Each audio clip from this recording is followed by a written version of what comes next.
There's a lot of things I've been thinking about and remembering when I just look back on just the life and history of these games over these past 10 years. It's funny, I kid you not, there are times that I could think back and remember.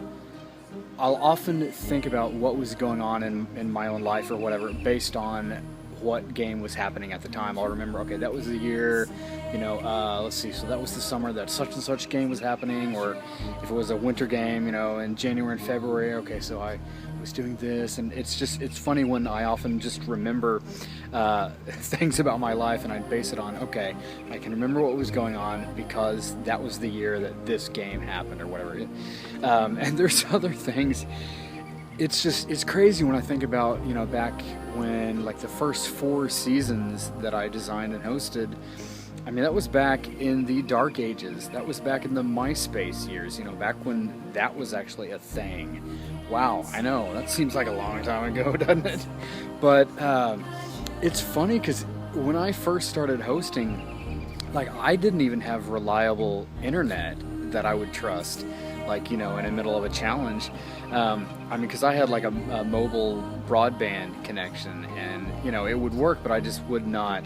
I would not use it like on a challenge night. So what I would do, more often than not, I would drive up to my local library, and I'd take my laptop in, and I would get things ready and kind of start a challenge using their internet.